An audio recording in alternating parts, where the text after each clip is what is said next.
get rid of all of the preconceived notions that you have that Pilates is for like women. And I am so big on men, especially men who are in the bodybuilding world or in the athletic world. I train linebackers and I've worked with the big dudes. They're doing these moves and there's such power and force in the mobility component, flexibility component, and the strength component as well. It's a win-win for any discipline. I'm actually super excited to talk about this because, as a bodybuilder, I do like choreographed routines. And, like last competitive season I hired a opposing coach. And that was the first time I never just, wung it and did it myself. And, she's a professional dancer and we worked tirelessly on getting my movement patterns dialed in for the choreographed routine segment of the routine.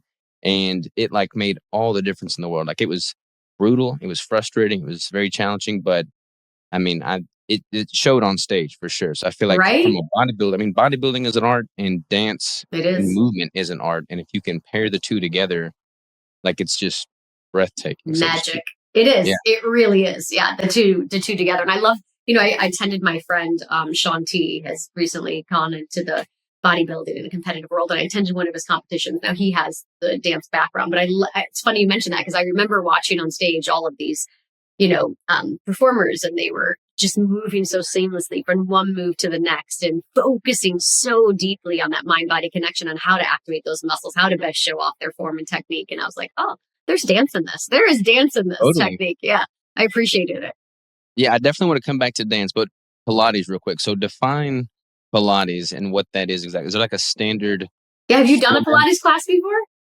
I have not. Okay, you're going to love it. I am so big on men, especially men who are in the bodybuilding world or in the athletic world, to really get rid of all of the preconceived notions that you have that Pilates is for like women.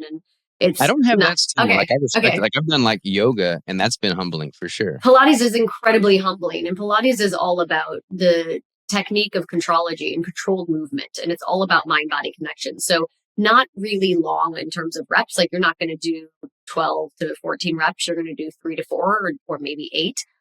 But the focus is on really understanding how to activate muscles in order to create that movement and how to utilize form and technique and breath to control the power of the movement. And so, if you were doing one rep and you're applying Pilates principles, it's like doing, 20 reps without it. You know what I mean? It's just, it really teaches you how to turn it on and how to get the most bang for your buck on every single movement. I really say that like once you learn Pilates and you know it and you understand Pilates, everything you do after in terms of movement will be 10 times better. You will apply it to everything that you do in everyday life, but bodybuilders specifically you will see everything change. I used to train, professional athletes. I trained linebackers and I've worked with the big dudes, and they're doing these moves. They're doing my bar moves, my Pilates moves, and they're doing it for a reason. And you're seeing it now come into more mainstream because there's purpose behind it. And there's such power and force in the mobility component, the flexibility component, and the strength component as well. So it's a win-win for any discipline. So if you're someone that loves to bodybuild, if you're someone that loves to run, if you're someone that just loves to lift in general, Pilates is going to better every single output. And you're going to feel a big difference once you start doing Pilates. I can totally respect that. I feel like so many people in like the bodybuilding space, even if they're not bodybuilders, people just go to the gym and they lift weights with conventional movement patterns. Like there's just this massive lack of mind-muscle connection. And they just go through the motions, just simply performing the repetitions, but with no focus, no connection, no, full range of motion, no stimulus. So anything that you can do to make that front of mind, which I'm assuming Pilates would do to a T. To a T. It's over. So is Pilates the one where you're like in this slanted contraption on pulleys and ropes? Like, is that what Pilates is? There's multiple forms of Pilates. There's classic traditional mat Pilates, which is just performed with your body, you on a mat, right? On a yoga mat, Pilates mat. And that is probably the best place to start. That is the foundation.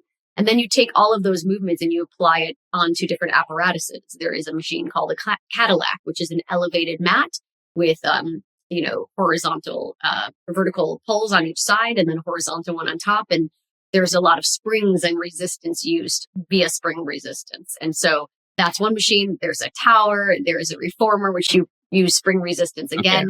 Okay, yeah. And, Pilates was developed originally for more of a therapeutic and rehab type of purpose. And then it segued into mainstream. And you'll see by using these springs, they are a beast. I mean, you're going to love it, Rob. I cannot wait for you to take a class. You're going to take a class next week and you're going to message me and tell me what you think.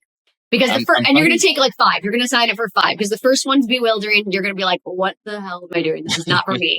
And then the second and third might be that way. And by the 4th or 5th, you're going to be like, okay, I feel this. This is humbling and I need this in my life. And you're going to see how much improvement you're going to gain from just that knowledge that you get in those few classes. So when it comes to like people, again, kind of like we said in the very beginning, people have to start with where they're at and progress from there. Right. When it comes to Pilates as the primary form of movement pattern and training, like what would be like the best cadence to get the most bang for your buck? And as you advance, is that something that you would do in tandem with a lifting routine, or is that something that could, in theory, replace all other forms of training? Yes, great questions. So first of all, I always say start small. Obviously, that's the whole premise of my philosophy in life is small moves, big life. So when I decided to launch this book, I also filmed workouts to coordinate with the book. So if you buy the book, you send your receipt, you get free workouts with me. They're 10 minutes each. And they're all Pilates and bar-based workouts.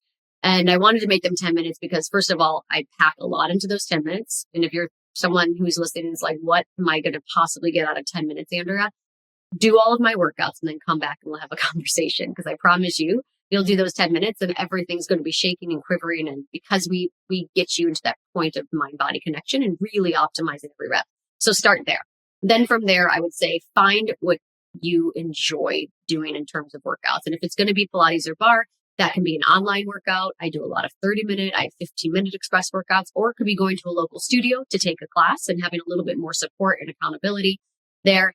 But in terms of long-term play, for me, my biggest thing is you want to focus on strength and resistance all the way, right? Of course, you want your cardio, you want to get your heart health, and you want to make sure that you're focused on that as well. But I think now we are understanding the power specifically for women, to really understand how strength and resistance plays a role in our bodies, specifically as we age.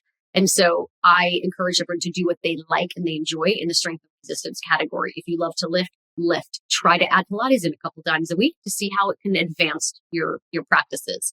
If you hate lifting and it is just not for you, you've tried it, you know you should do it, but it's not for you, Pilates alone can be an incredible tool. You just have to make sure that you're utilizing, you're going to the right studio, you're getting the right routine, and you're not just going to one of those studios where people are trained in the weekend and teaching you a bunch of crazy stuff on a reformer and you're going to get injured. So you just got to pick and make sure that you're doing the right routines and the right workouts, but you have to enjoy them.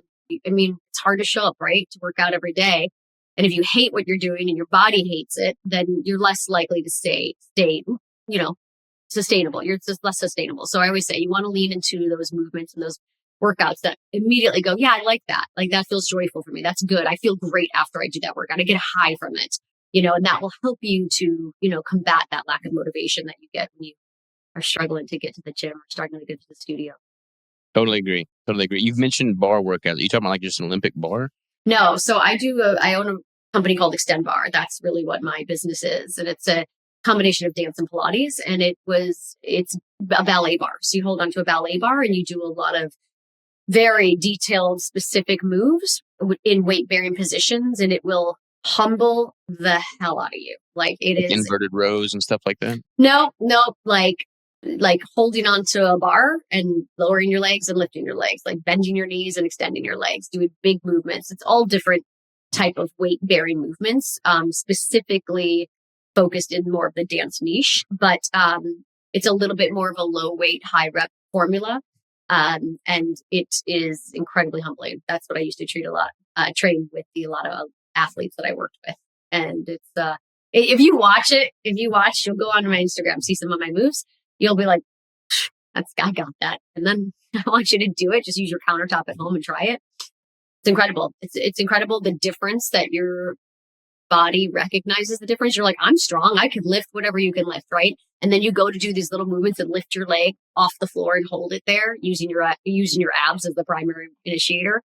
And you're like, what have I never worked out in my life? It's just a different way of your muscles moving. And we all need that, right? In order to continue to evolve and improve in our exercise and movement and in life. We need to step outside the comfort zone and try something different. And I feel like all this stuff is so applicable to people regardless. I mean, just for life, like not necessarily for a given sport, but like if you can control your muscles, understand muscular contractions properly. And I mean, you think of like people that are at risk of falling, like all this is Yes. help that holding on to something, Yes. pulling themselves up. Very Uh, much so. I mean, like in body weight stuff in general, like bodybuilders are very guilty of only going towards, heavy weights and not seeing what they can do, unassisted with just their body weight. Like I've always been terrible at pull-ups and I started committing to doing pull-ups and it was super humbling, but now I've gotten pretty good at pull-ups, but it's only Mm. because I started incorporating them. Probably the same is true with a bar work. I need to just go sign up for a ballet class sometime and just walk in You with gotta a sign group. up for a bar workout. They're everywhere. Just Google bar workouts in your area. They're everywhere. And yeah, it will improve your lifting 1000%. Just like stretching, right? Like Yeah. just like the things that we avoid are often the things that we don't enjoy doing, but we know we need to do. So your recognition of saying, hey, pull-ups aren't my thing, but clearly that's where I'm lacking, right? And this is where I need to work on. And then knowing that you can overcome that. And now because you are attacking those in such a diligent way, you're going to see everything else kind of change a little bit too, right? Not only physically, but in your mindset and your ability to kind of overcome those challenges. Thank you for watching this episode of The Savage Clip. If you want to see the full blown deep dive, check out the full episode here, and I'll see you there.